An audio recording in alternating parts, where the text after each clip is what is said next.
하루의 끝자락에서 만나는 아로TV.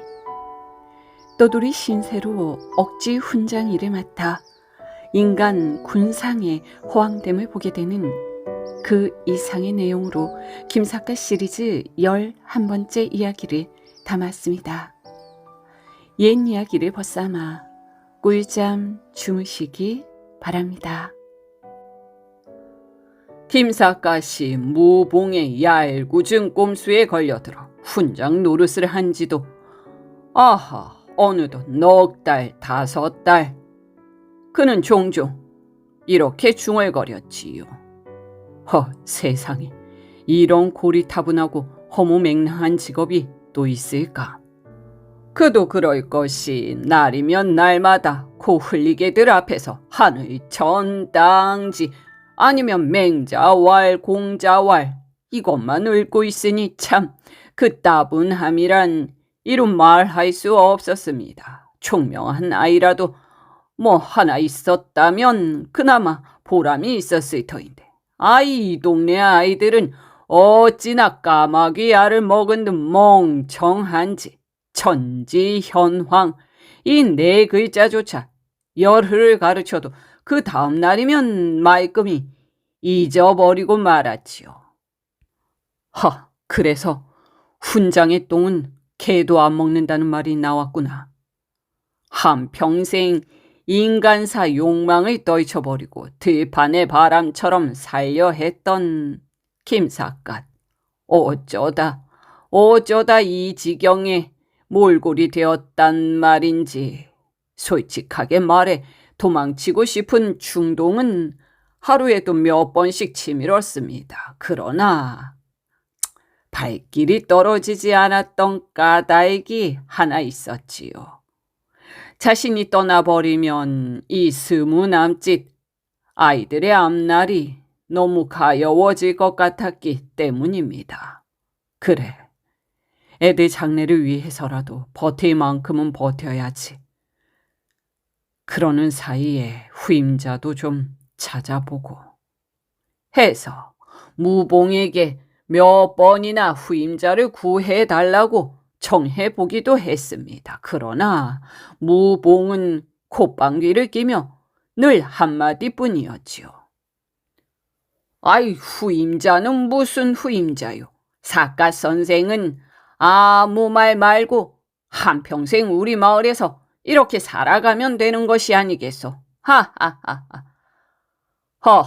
그럴 때마다 김삿갓은 속에서 불길이 치솟곤 했습니다. 활활 타올랐지요. 결국 어느 날 이 답답한 훈장살이를 시 한 수로 토로하기도 했습니다. 세상의 훈장을 누가 좋다 했던가. 연기도 없는 불길이 절로 타오르네. 하늘천 땅지 외다 보니 청춘은 다 가고 부요 시요 읽다 보니 머리는 희네. 정성껏 가르쳐도 칭찬 듣기 어렵고 잠시 자리를 비우면 곧 험담이 일수. 청금 같은 자식을 맡겨놓고도 잘못하면 매질하라 하며 훈장 타박하니 손바닥에 옷 같은 아이들을 돌보는 일도 정녕 친절한 고문이라 해야 하리라. 그렇게 몇 달 동안 쌓이고 쌓인 속내를 시로 쏟아내고 나니 마음은 한결 가벼워지는 듯하였습니다. 그러나 훈장 생활을 하루속히 청산해야 하겠다는 생각만 추호도 변함이 없었지요. 김삿갓은 훈장살이의 따분함을 떨쳐내기 위해 틈만 나면 뒷산으로 훌쩍 달아나곤 했습니다. 아이들에게는 너희들끼리 글 읽어라 한마디 남겨두고 정작 자신은 산에 올라가 시를 읽고 꽃을 만지며 하루를 보내는 날도 적지 않았지요. 덕분에 학부 형들 사이에서는 이런저런 비난이 터져 나왔지만 정작 김삿갓은 그따위 시비에는 털끝만큼도 관심이 없었습니다. 타격 제로였지요. 마을의 진산인 석가산 중턱에는 해월정이라는 오래된 정자가 있었습니다. 김삿갓은 이곳에 훈장으로 와서도 한참 동안 그 존재를 모르고 지냈다가 얼마 전에서야 우연히 그 정자를 발견했지요. 정자에 올라서면 동해 바다가 아스라하게 펼쳐졌습니다. 특히 수평선 너머에서 보름달이 떠오를 때면 그것은 그야말로 신선이 머물다 갈 만한 장관이었지요. 아마도 해월정이라는 이름은 그 달빛 때문일 것이었습니다. 해월정 곳곳에는 예로부터 다녀간 시객들의 흔적이 선명히 남아 있었습니다. 정자의 명성은 조선보다도 고려시대가 더 컸던 듯 정자 안에는 고려 명사들의 현판시가 여러 점 걸려 있었습니다. 그 중에는 고려조의 고관 정구가 남긴 시도 있었지요. 푸른 물결 위 갈매기 날고 해당화 핀 길을 거니니 얼굴 스치는 꽃바람이 비로소 구름인지 모르겠네. 또한 고려 시인 강회백도 해월정을 찾았던 모양이었습니다. 그는 이렇게 읊어놓았지요. 바다의 달은 빈 누각에 떠오르고 산 위의 구름은 정자 난간을 스쳐 지나가네. 허허, 이렇게 두 시 모두 해월정의 풍경을 눈앞에 그리듯 묘사하고 있었습니다. 김삿갓도 읽을 때마다 절로 고개를 끄덕이게 되었지요. 그리고 고려 고관 고조기 역시 해월정에 대해 다음과 같은 글을 남겼습니다. 고조기의 시는 이러했지요. 새는 설이 내린 새벽 숲에서 지저귀고 바람은 나그네의 선잠을 흔들어 깨우네. 처마 끝에는 반쪽 달이 걸려 있어 다 이루지 못한 꿈이 저 하늘가에서 쓰러지누나. 짧은 시였으나 새벽의 공기와 흐르는 달빛, 깨어난 나그네의 허탈함이 고스란히 배어 있어 김삿갓은 읽을 때마다 감탄을 금치 못했습니다.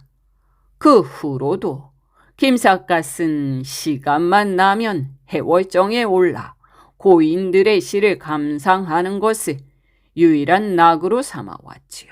그러던 어느 날 달빛이 유난히 밝게 쏟아지던 밤이었습니다. 달 구경을 하려고 산길을 부지런히 오르고 있던 중, 저 멀리 언덕 위로 흰옷을 단정하게 차려입은 젊은 아낙 하나가 숲 사이로 아련하게 모습을 드러냈습니다. 아니, 이 밤중에 저 아낙네가 산중에 홀로 웬일일까? 순간 김삿갓은 등골이 서늘해졌지요.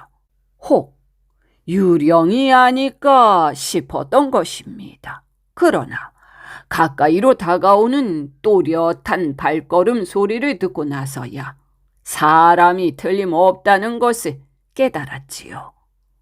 사람임을 확인하자 김삿갓은 호기심이 발동하여 조심스럽게 여인의 뒤를 따라 산길을 올랐습니다. 여인은 급한 볼일이라도 있는 듯 숨을 몰아쉬며 걸음을 재촉했지요.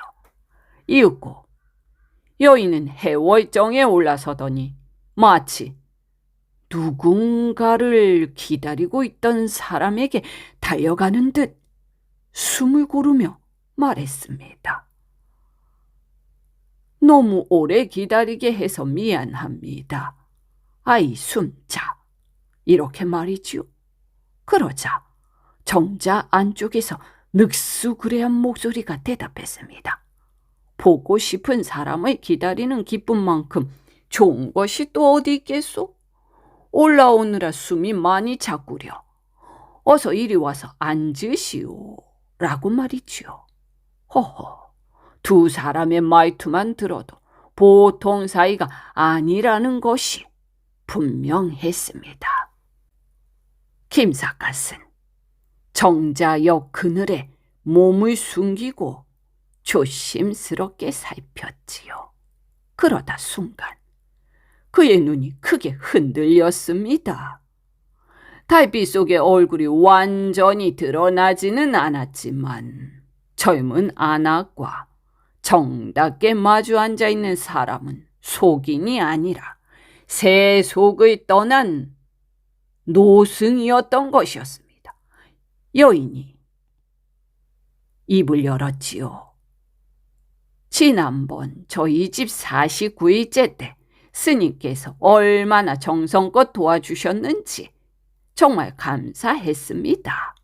그러자 스님은 부드럽게 웃으며 고마울 것 없소. 그대의 일을 내가 돕지 않으면 누가 돕겠소. 그대의 일이 곧 나의 일이니 앞으로도 멀리 생각 말고 자주 찾아오시오 하고 말입니다. 그러자 여인은 얼굴을 붉히며 고개를 떨구었지요. 그러면서 스님이 그렇게 말씀해 주시니 참 고맙습니다. 그런데 오늘 밤은 왜 저를 여기까지 오라고 하셨습니까? 라고 말입니다. 그러자 스님은 잠시 말 없이 여인을 바라보더니 이렇게 낮게 속삭였습니다. 그대가 무척 외로워 보였소.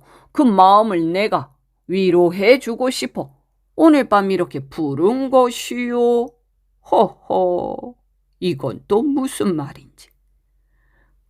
그렇게 말을 마치자마자 스님은 여인을 부드럽게 끌어안았습니다. 여인은 놀란 듯 한동안 아무 말도 하지 못하다가 한참 후에야 긴 숨을 내쉬며 입을 열었지요. 세상에서는 스님들이 여자를 모른다 하던데 스님만은 여자를 참 잘 아시는 것 같습니다. 이렇게 말입니다. 그러자 노승은 코끝이 실룩거리며 능청스럽게 대꾸했죠. 아니 무슨 소리인가. 자비를 베풀어야 하는 내가 여자를 몰라서야 되겠소. 예적 석가열애의 제자 안한도 마등이라는 음녀와 수없이 인연을 맺었다 하지 않는가. 안한이 중이 아니며 마등이 계집이 아니었단 말인가? 하고 말입니다. 그 괴상하고 황당한 논리에 김삿갓은 저도 모르게 눈살을 찌푸렸지요. 그러자 여인은 짐짓 놀란 듯 두 눈을 크게 뜨며 더욱 교묘하게 떠보았습니다. 스님의 말씀을 듣고 보니 정말 그렇기도 합니다. 그렇다면 스님은 남녀의 재미를 속인들처럼 훤히 알고 계신다는 말씀입니까? 하고 말이지요. 허허, 여인의 말투는 내 흉내도 내지 못할 만큼 애교와 유혹이 섞여 있었습니다. 아주 간사했지요. 그러자 노승은 음흉한 웃음을 터뜨리며 여인을 더 바싹 끌어안고 말했습니다. 내가 여자를 얼마나 아는지 그대에게 시증을 보여주면 되이터이요. 그러고는 무엇인가를 여인의 손에 쥐어준 모양이었습니다. 아이고야, 여인은 갑자기 비명을 삼키듯 소스라치게 놀랐지요. 아이고, 스님은 누구를 때려 죽이려고 이런 참나무 방망이를 다리 사이에 숨겨 다니십니까? 하하, 이 소리를 들은 김삿갓은 속으로 혀를 찼습니다. 저 사내의 저 계집이라 참말로 환장할 짝이로군. 서방이 죽은 지 2달이나 되었나? 그 짧은 기간에 한밤중 산속에서 중을 만나러 올 정도니 행실이라는 것이 가루지기 타령의 병광세 마누라와 하등 다르지 않구나. 여인의 앙큼한 말투를 들은 순간 김삿갓은 문득 가루지기 타령의 한 대목이 떠올랐습니다.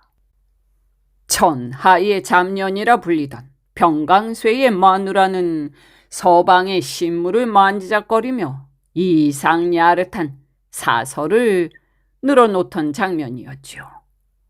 이거 참 이상도 하고 맹랑도 하구려. 전배사령이 쓸 물건인지 오군문 군노의 붉은 복건인지 내가의 방망인지 떨구렁떨구렁 끄덕이며 송아지 말뚝인지 철곡비를 둘렀고 제사에 쓰는 숭어인지 냄새도 오묘하네.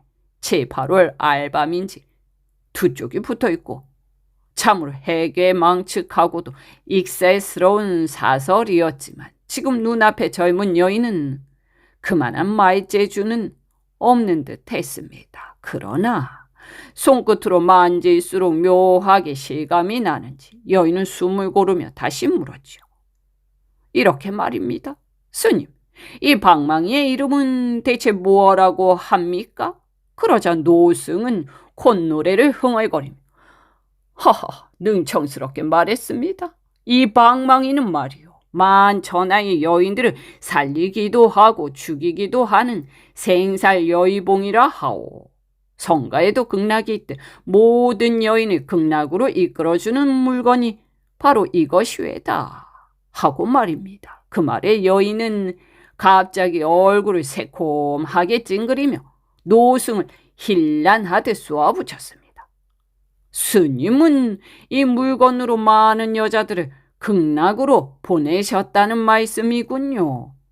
이게 제 것만이 아니고 모든 여자들과 쓰신 물건이라면은 저는 죽어도 가까이 하고 싶지는 않습니다. 이렇게 말이죠. 갑작스러운 질투심이 솟구친 듯 여인은 눈을 매섭게 치켜뜨고 노승을 몰아보았습니다. 그러자 노승은 순간 크게 당황한 눈치였지요. 흥이 올라 무심코 지난 행실을 입 밖에 낸 것이 이렇게 여인의 약점 잡기가 될 줄은 미처 몰랐던 것이었습니다.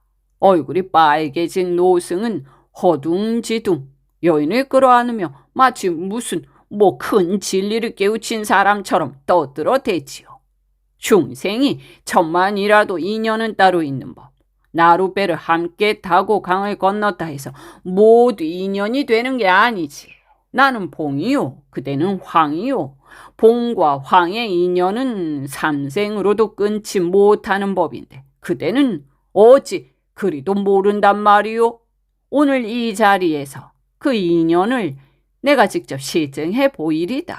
말을 마친 노인은 여인을 마루 위에 눕히더니 곧 실력 행사에 들어간 모양이었습니다. 그때 여인의 입에서 짧은 비명이 새어나오기도 했지요.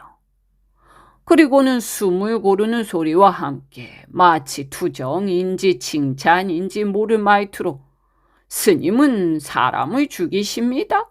사람을 살리는 것이 스님이라 알고 있었는데 왜 이렇게 사람을 죽게 만드십니까? 하고 말입니다. 노승은 그 말을 듣고 더욱 우쭐한 기세였죠. 불법이란 본디 신통하고 영험하여 사람을 살릴 수도 죽일 수도 있는 법. 그러니 이 생살 여의봉이라 불러 마땅하지 않겠소 하고 말했지요. 이렇게 여인의 앙탈과 노승의 허장성세가 뒤엉킨 해괴한 장면이 해월정의 달빛 속에서 길게 이어졌습니다. 그러나 김삿갓은 그 음란하고도 해괴한 광경을 끝까지 바라볼 흥미는 없었습니다. 그는 이를 딱 한번 찍고 나서 고개를 돌려 조용히 산길 아래로 내려가기 시작하였지요. 산길을 내려오면서도 김삿갓의 마음은 편치 않았습니다. 늙은 중에 추행도 괘씸했지만 남편의 49일째를 핑계로 노승과 정을 통하는 젊은 여인의 행실은 그야말로 개탄을 금할 길이 없었습니다. 허허, 삼광오륜이 참말로 땅에 떨어졌구나. 문득 그는 예전에 들었던 이야기가 떠올랐지요.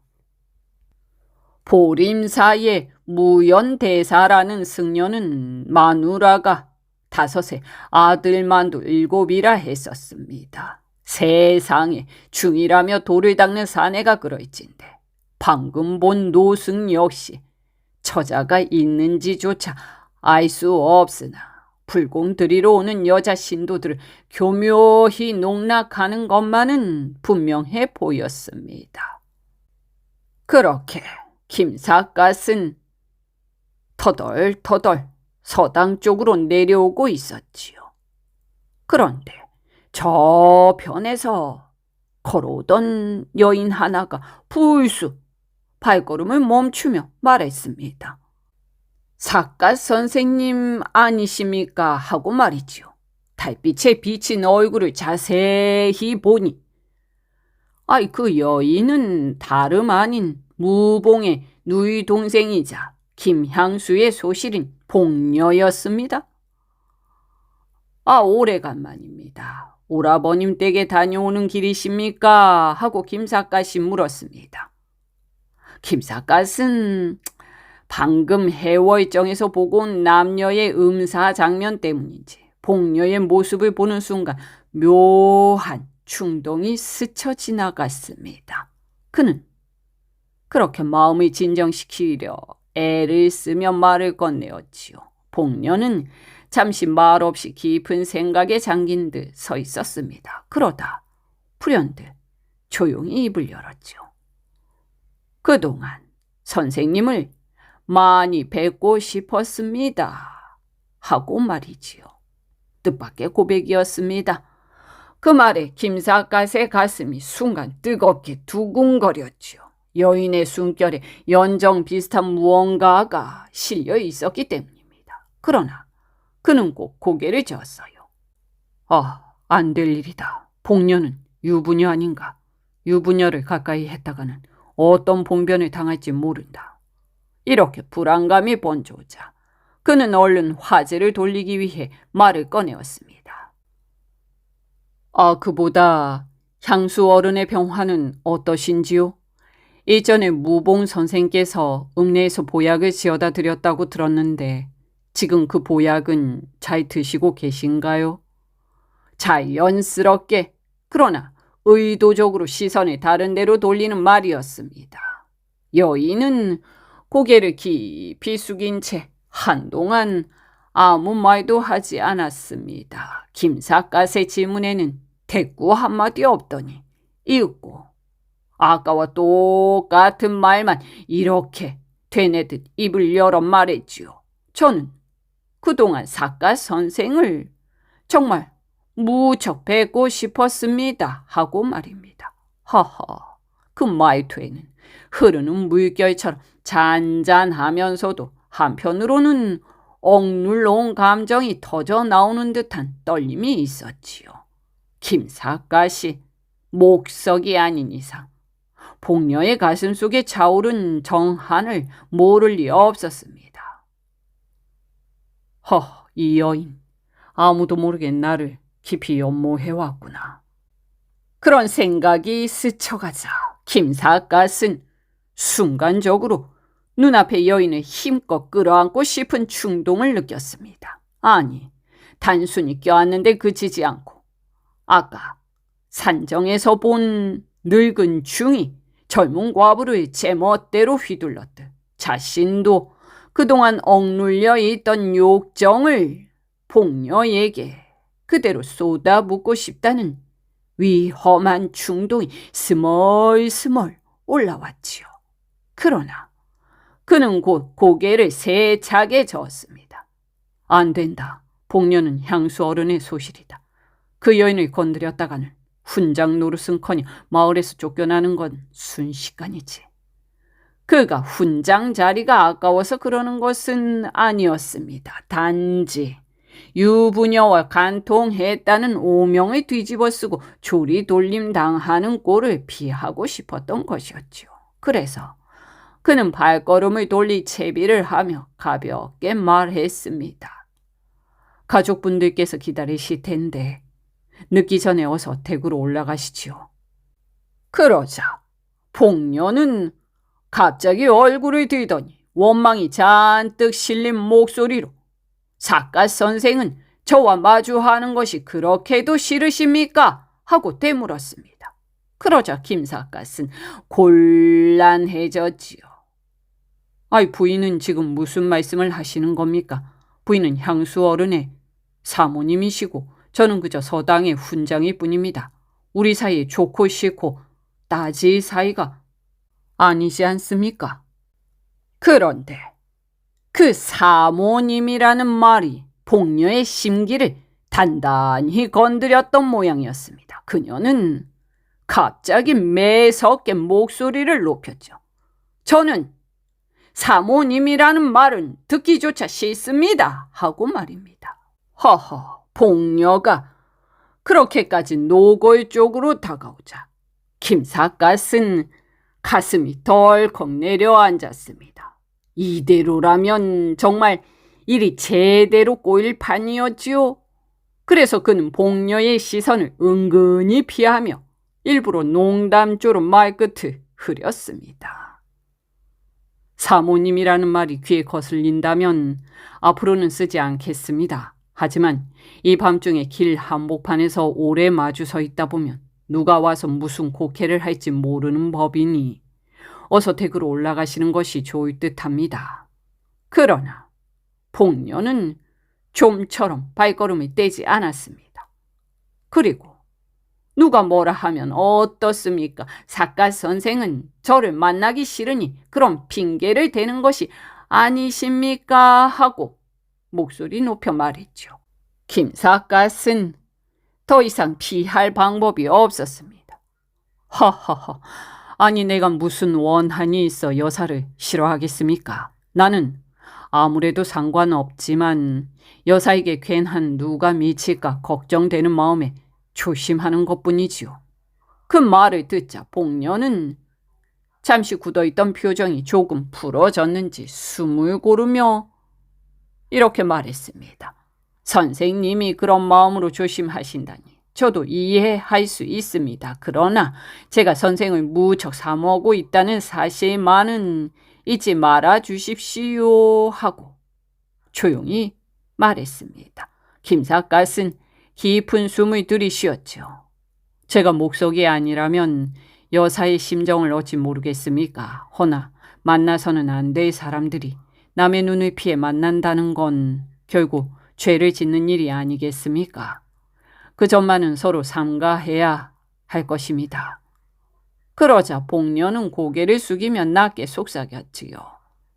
글쎄요. 선생님께서 그렇게 말씀하시니 저도 깊이 생각해 보겠습니다. 하지만 견딜 수 없을 만큼 그리워진다면 그때는 어쩔 수 없는 일이 아닌가요? 하고 말이죠. 김삿갓은 하지만 단호히 고개를 저었습니다. 사람의 도리에 어긋나는 일이라면 아무리 괴롭더라도 참고 견뎌야 하지 않겠습니까? 복녀는 한참 동안 말없이 서 있다가 마침내 고개를 들고 이렇게 말했지요. 알겠습니다. 선생님 말씀이 옳습니다. 오늘은 이만 돌아가 보겠습니다. 하고 말이지요. 그리고는 뒤돌아 천천히 산길을 올라가기 시작했습니다. 김삿갓은 제자리에서 그 뒷모습을 오래도록 바라보았지요. 달빛에 비치는 여인의 걸음은 외로움과 체념이 묻어나는 듯 쓸쓸했습니다. 그 모습을 바라보다 문득 입속으로 혼잣말을 흘렸습니다. 불쌍한 여인. 김삿갓은 천천히 걸음을 옮기며 복녀를 떠올렸지요. 생각해보면 그 여인도 참 불쌍한 처지였습니다. 겨우 19살의 젊디 젊은 나이에 이른이 넘은 김향수의 소실이 되어 살아간다는 것이 무슨 행복이 있을 리가 있겠는가 말이지요. 밥은 굶지 않는다지만 사람이라는 게 밥만 먹고 사는 존재는 아니니 말입니다. 무봉은 김향수의 돈과 세도를 이용해 보려고 결국 누이 동생을 소실로 넘긴 것이었구나. 복녀는 오빠를 위해 희생 제물이 되어버린 셈이지. 그렇게 씁쓸한 생각을 안고 서당으로 돌아오는 길이었습니다. 그런데 무봉이 운영하는 백중국 약국에서 한밤중인데도 등불이 훤히 켜져 있는 것이 눈에 띄었죠. 아니, 이 밤중에 약국에 불이? 이상하게 여긴 김삿갓은 문 앞에서 조심스레 불렀습니다. 무봉 선생 계시오이까? 방 안에서 익숙한 목소리가 튀어나왔지요. 아, 삿갓 선생이요? 어서 들어오시오. 문을 여니 무봉은 30살 언저리로 보이는 젊은 부부와 마주 앉아 있었습니다. 김삿갓은 눈치껏 말하며 돌아서려 했지요. 아, 환자가 오신 모양이구려. 그럼 저는 이만. 그러나 무봉이 손을 흔들며 붙잡았습니다. 아이, 환자는 곧 돌아갈 테니 잠깐 앉아 계시오. 며칠 못 만났으니 술이라도 한잔 해야 하지 않겠소? 김삿갓은 술만이 아니라 무봉이 과연 어떤 방식으로 치료를 하는지 궁금하기도 해. 그래, 방 한쪽에 조용히 앉아 지켜보기로 했습니다. 잠시 뒤 알게 된 사실은 환자가 남자가 아니라 젊은 아낙네라는 것이었지요. 무봉은 여인의 손목을 제 앞으로 끌어당기며 말했습니다. 저지 어떻게 아프다는 것이오? 이리 내놓아 보시오. 젊은 아낙은 외간 남자 앞에서 속살을 드러내기가 영 거북스러운지 얼굴이 새빨개져 시선 남편 쪽으로만 향하고 있었습니다. 그러자 무봉은 얼굴을 찌푸리며 도리어 환자를 나무랐죠. 아니, 나는 의원이오. 내 앞에서는 이보다 더 귀중한 물건도 내놓는 법인데 젖 하나 보이는 게 뭐가 그리 부끄럽단 말이오. 그러고서야 병을 어떻게 고치겠소? 남편 된 사내는 옆에서 얼굴이 벌겋게 달아오른 채 난처해하며 아내를 재촉했습니다. 아이, 어차피 고치려면 보여야지. 빨리 내일 보이시오. 어서, 여보. 부인은 그제야 머뭇 옷고름을 풀더니 옷자락을 양옆으로 젖혀 젖을 드러냈습니다. 김삿갓은 저도 모르게 시선이 그쪽으로 쏠렸다가 다음 순간 놀라서 눈을 크게 떴습니다.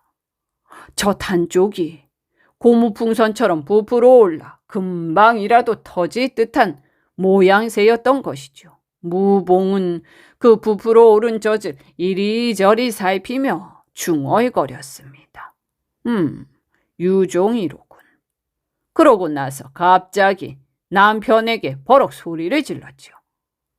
아, 이 사람아, 마누라의 젖이 이 지경이 될 때까지 얼마나 아팠겠소. 자네는 그동안 뭘 하고 있었단 말이오? 서방이란 게 그저 마누라 궁둥이나 두드려주면 다 되는 줄 알았단 말이오? 남편은 난감해 얼굴을 붉히며 더듬거렸습니다. 아니오시다.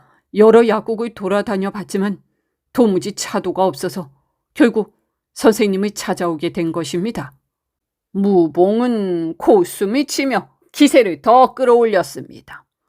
아이, 초장부터 나를 찾아올 일이지. 그동안 쓸데없는 돌팔이 의원들만 들락거렸던 모양이구먼. 하하하. 에이거, 병 하나 제대로 못 고치는 것들하고는. 그 말투는 마치 세상 모든 의원을 단칼에 돌팔이로 정리해버리겠다는 기세였죠.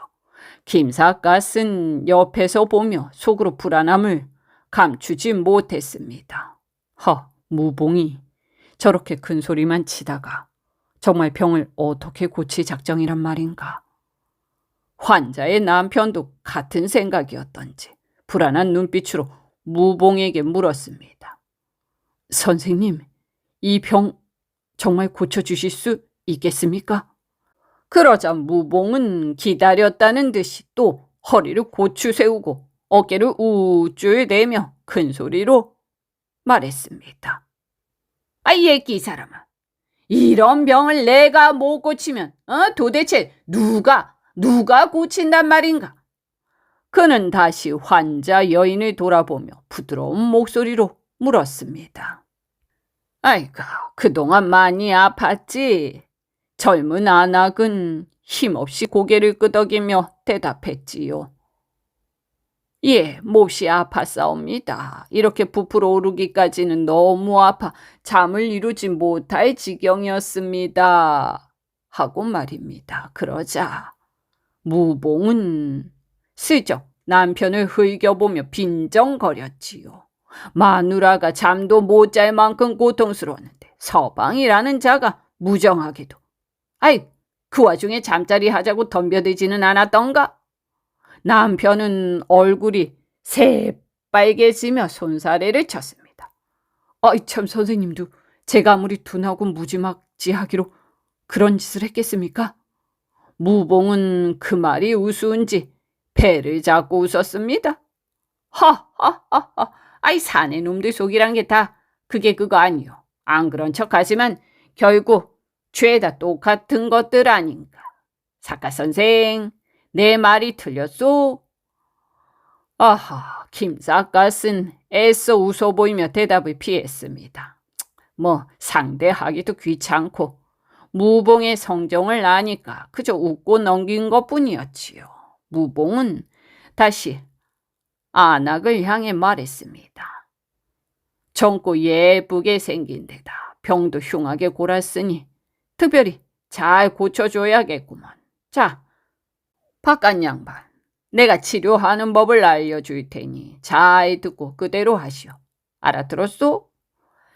남편이 고개를 끄덕이자 무봉은 근엄한 표정으로 처방을 읊었습니다. 그러자 남편이 이해가 안 간다는 듯 몇 가지를 물어보았지요. 그런데 무봉은 남편의 불만 섞인 질문에 불같이 화를 내며 호통을 질러댔습니다. 이 사람아, 내가 시키는 대로 하면 될 것을 자네가 뭘 안다고 그렇게 미주알고주에 캐묻는단 말이오? 남편은 지책에 어쩔 줄 몰라 하며 얼굴을 붉혔습니다. 죄송합니다, 선생님. 선생님 말씀대로 하겠습니다. 다만 한 가지, 상처에 바르라고 하신 그 똥가루, 그 상처가 어느 부위를 말하는 것인지 그것이 좀 미심쩍어. 무봉은 다시 환자를 바라보며 물었습니다. 유종이 처음 올라올 적에 젖속에 밤알 만한 덩이가 생기지 않았던가? 그게 공고고라 지금처럼 전체가 부어오른 것이겠지? 내 말이 맞지 않소? 젊은 안악은 고개를 끄덕였지요. 그러자 그래 그 자리요. 약은 처음 응어리가 생겼던 그 자리에 붙이면 되는 걸세. 남편이 다시 조심스레 물었습니다. 그러면 골맞던 고름이 터져 나온다면 그 후에는 어떻게 해야 합니까? 무봉은 기다렸다는 듯 더 큰 소리로 처방을 이어갔지요. 고름을 깨끗이 짜낸 다음에는 찰밥을 소금에 개어 그 자리에 붙여주게. 농액을 빨아들이는 데는 찰밥만한 그 약이 없지. 하루 4-5번씩 갈아 붙이면 열흘쯤 지나 고름이 마르고 속에서 새빨간 새살이 올라올 걸세. 그때는 내가 따로 줄 약을 바르면 보름 후에는 완전히 낫게 될 걸세. 그렇게 말하더니 무봉은 서랍을 뒤져 고약 5봉지를 꺼내 건네었습니다. 남편은 고약을 2 손으로 받치며 고개를 숙였지요. 선생님, 고맙습니다. 무봉은 콧소리를 내며 우쭐댔습니다. 아이 뭐 자네 마누라가 이러다 큰일 날 뻔했지. 아이 자네도 말이야. 내가 아니었으면 아이 며칠 뒤면은 호라비가 됐을 걸세. 마누라 병이 깨끗이 났거든. 그게 다 내 덕으로 알게. 내 덕 알겠는가? 남편이 슬그머니 돈 이야기를 꺼내자 김삿갓은 약값이 얼마쯤 나올까 하고 은근히 귀를 기울였습니다. 무봉은 희죽 웃으며 말했지요. 약간 말인가? 아이 뭐 죽을 사람을 살려주는 셈이니 제대로 받자면 1,000냥은 받아야지. 허허, 남편의 얼굴이 순간 굳어졌습니다. 그러나 무봉은 이어서 능청스럽게 말을 보탰지요. 아이 허나 자네 마누라가 몹시 미인이니 특별히 깎아주겠네. 한 냥만 내게. 남편은 1,000냥에서 한 냥으로 뚝 떨어진 금액에 어안이 벙벙하다가 곧 크게 기뻐하며 외쳤지요. 아이고 정말 고맙습니다. 그는 서둘러 주머니에서 돈을 꺼내 내밀었고 무봉은 주저없이 받아 챙겼습니다. 그리고는 턱을 치켜들며 말했지요. 약값을 특별히 싸게 해줬으니 마누라 병이 다 났거든 술 한 병 들고 오게. 그게 환자가 의사에게 보이는 예의라네. 알겠는가? 하하하하. 아이 사과선생 안 그렇소? 무봉은 호탕하게 웃고는 환자 부부에게 손짓하며 돌아가라고 재촉했습니다. 젊은 부부가 나가고 나서야 김삿갓은 아랫목으로 내려와 무봉과 마주 앉으며 물었지요.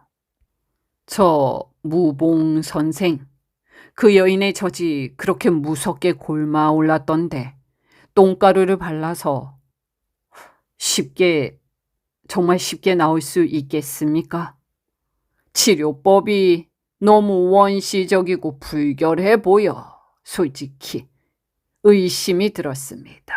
그러자 무봉은 눈을 부릅뜨며 정색하고 김삿갓을 나무랐지요. 아이 사갓 선생, 그게 무슨 말씀이요? 유종을 낫게 하는 데는 그런 방법 말고 또 뭐가 있다는 말이요? 그 방법은 우리 조상들이 수백 년 동안 써온 전통요법이라오. 그걸 모르시오? 김삿갓이 머뭇거리며 되물었습니다. 아니 그러니까 똥가루를 꿀에 개어 바르면 유종이 틀림없이 낫는다. 그런 말씀이십니까? 무봉은 오히려 따지듯 되받아쳤습니다. 아이 그러면 내가 시키는 대로 해서 낫지 않으면 내가 환자에게 거짓말을 했다는 말이오? 김삿갓은 얼른 손을 쥐었죠. 아닙니다. 설마. 아니 선생이 환자에게 거짓말을 하셨을 리가 있겠습니까? 다만 저로서는 얼른 믿기 어려워서 한번 물어본 것뿐입니다. 그러자 무봉은 비웃듯 코숨을 쳤지요. 아이 학문에 있어서는 난다 긴다 하는 사가 선생도 의술에 관한 한 판무식이구려. 아이 쇠꽃질을 불에 달고 저질질로 고름을 뽑는 방법도 있지. 하지만 그렇게 하면 흉터가 나만 못 쓰는 법이요. 내가 알려준 방법대로 해야만 흉터도 안 생기고 깨끗하게 낫는다는 걸 모르시오? 김삿갓은 잠시 고개를 끄덕이며 말했습니다. 정말 그렇다면야 얼마나 다행입니까? 무봉은 더욱 우쭐해져 자랑을 늘어놓았습니다. 아이 뭐 내가 동의보감은 못 배웠어도 민간요법에 있어서는 나를 당해낼 자가 없어. 천하의 명이라던 화타나 편작도 별것 아니지 모른다니까. 아이 두고 보시오. 오늘 왔던 그 부부가 한 달 후면 병을 싹 고쳤다고 술 한 병은 들고 반드시 나를 찾아올 것이오. 그때 오면 그 술 사갓 선생과 나눠 마실 터이니 기대하시오. 허나 오늘은 우선 집에 있는 술이나 한 잔 나누는 게 어떻겠소? 그 말과 함께 무봉은 부엌 쪽을 향해 고래고래 소리를 쳤습니다. 아이, 거기 누구 없느냐? 술상 얼른 한 상 차려오느라. 잠시 뒤 술상이 방 안으로 들어왔습니다. 무봉은 술잔을 채우며 슬쩍 한마디 더 던졌지요. 사과 선생에게 동의보감까지 좀 배우면 나도 망고의 이름을 떨치는 명의가 될 자신이 있어. 하지만 그놈의 책을 구할 길이 있어야 말이지. 그 말에 김삿갓은 문득 떠오르는 것이 있었습니다. 바로 와병 중인 김향수의 상태였지요. 그래서 그는 조심스럽게 물었습니다. 그런데 조금 전에 노상에서 매씨를 만났습니다. 향수 어른의 병환이 아직도 좋지 않으신 모양이지요. 그 말을 듣자 무봉은 살짝 눈을 치켜뜨며 반응했습니다. 사과 선생이? 내 누이를 만나셨단 말입니까? 그 애가 혹 선생께 무슨 말을 하지는 않았습니까? 아니요. 길에서 우연히 마주쳐 인사만 나누었을 뿐입니다. 혹시 매씨께서 저에게 뭐 하실 말씀이라도 있다던가요? 그러자 무봉은 이내 술잔을 내밀며 아무 일도 아니라는 듯 말했습니다. 아니요. 조금 전 그 애가 나를 찾아와서 말이요. 사과 선생의 옷 걱정을 하더군요. 김삿갓은 어리둥절해 고개를 갸웃했습니다. 옷 걱정이라뇨? 그게 무슨 말입니까? 무봉은 호탕하게 웃으며 말을 이었습니다. 하하하, 날이 추워졌는데도 선생께서는 여전히 겹옷을 입으시니 여자 눈에는 무척 안쓰럽게 보였던 모양이지요. 그래서 그 애가 나에게 묻더군요. 사과 선생께 소못 한 벌 지어드리면 어떻겠느냐 하고 말입니다. 그래서 내가 그거 참 생각이 곱다 하고 칭찬해 주었지요. 그러나 김삿갓은 얼굴을 굳히며 고개를 단호히 저었습니다. 말씀만으로도 고맙지만 그럴 필요는 없습니다. 아직 춥지 않아 겹옷을 입는 것이지 입을 소못이 없어서 그런 것은 아니니까요. 그리고 그런 일을 향수 어른이 들으시면 혹여 무슨 오해를 하실지 모릅니다. 꼭 그렇게 전해 주십시오. 소못을 지어주겠다는 복녀의 호의는 조금 전 그가 내비친 조용히 만나고 싶다는 말과 어딘가 맥락이 이어져 보였습니다. 그래서 김삿갓은 자신을 단단히 다잡는 마음으로 단호히 거절을 했던 것이지요. 무봉은 술잔을 말없이 기울이며 한참을 가만히 있었습니다. 얼굴에는 깊은 주름이 배였고 마른 입술은 잔을 대고서도 떨리고 있었습니다. 그러다 문득 한숨 섞인 중얼거림이 흘러나왔지요. 향수 어른의 병세가 아무래도 심상치 않단 말이야. 김삿갓은 놀라 눈을 들었습니다. 향수 어른의 병세가 심상치 않다니 그게 무슨 말씀이요? 혹 심하게 악화되기라도 했습니까? 무봉은 잔을 내려놓으며 고개를 천천히 들었습니다. 선생이니 내 말씀드리는 거요. 아무래도 앞날이 얼마 남지 않은 것 같소. 왜 그런 말씀을 갑자기 하십니까? 무슨 징후라도? 무봉은 고개를 저었습니다. 갑자기 악화된 것은 아니요. 다만 사람이란 먹어야 사는 법인데 그 어른은 요즘 하루 미움 한 공기로 겨우 숨만 붙여놓고 있어. 그렇게 해서는 오래 버티기 어려운 게 당연하지 않겠소이까? 김삿갓은 얼굴이 굳어졌습니다. 아니 그러면 이전에 읍내에서 지어온 보약은 드시지도 못한다는 말씀이요? 무봉은 쓴웃음을 흘렸습니다. 아이 보약이란 것도 소화할 기운이 있어야 흡수되는 법인데 그 어른은 그 기운조차 없어. 약이야 있어도 몸이 받질 않으니 소용이 없지요. 그는 거기까지 말하고는 다시 침묵 속에 잠겼습니다. 그러다 고개를 떨군 채 혼잣말처럼 뱉어냈지요. 에휴, 그 애를 향수 어른에게 들여보낸 건 내 평생의 잘못이었어. 에이그, 정말 큰 잘못이었지. 자책이 담긴 목소리였습니다. 김삿갓은 그 심정을 모르는 바는 아니었지요. 무봉은 김향수의 동과 세도를 믿고 누이 동생 복녀를 소실로 들여보내는 데까지는 성공했지만 막상 향수는 이미 기력이 쇠한 칠순의 노인이었습니다.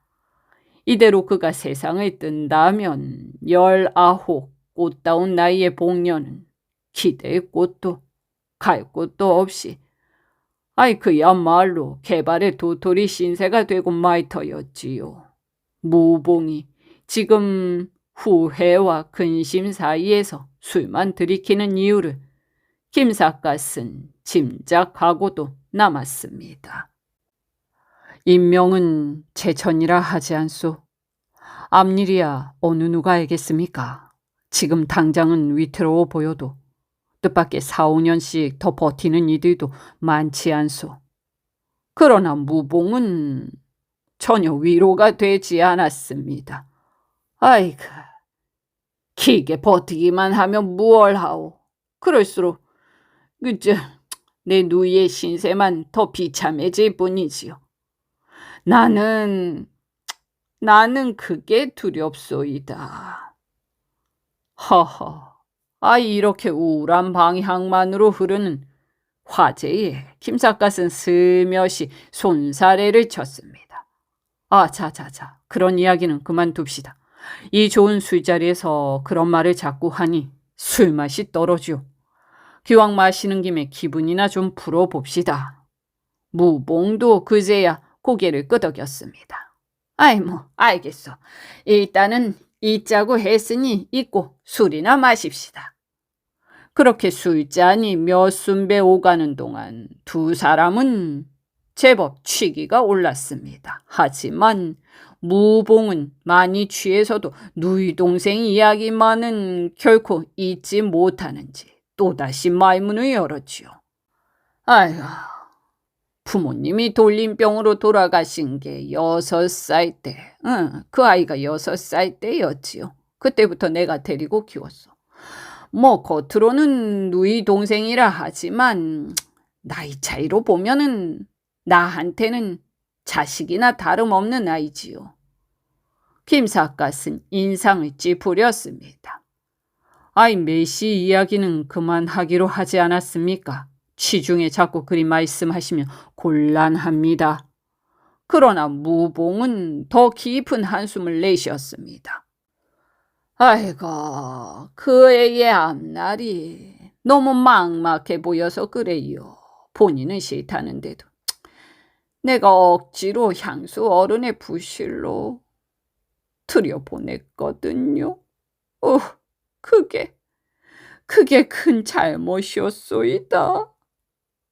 허허, 무봉이 많이 취한 것 같았습니다. 김삿갓은 그 말을 듣고도 더 이상 보태지 않았습니다. 이미 엎질러진 물은 주워 담지 못하는 법이니까 말이지요. 잠시 후 무봉은 침묵 끝에 또다시 술기운에 젖은 목소리로 뜬금없이 이렇게 말을 꺼냈습니다.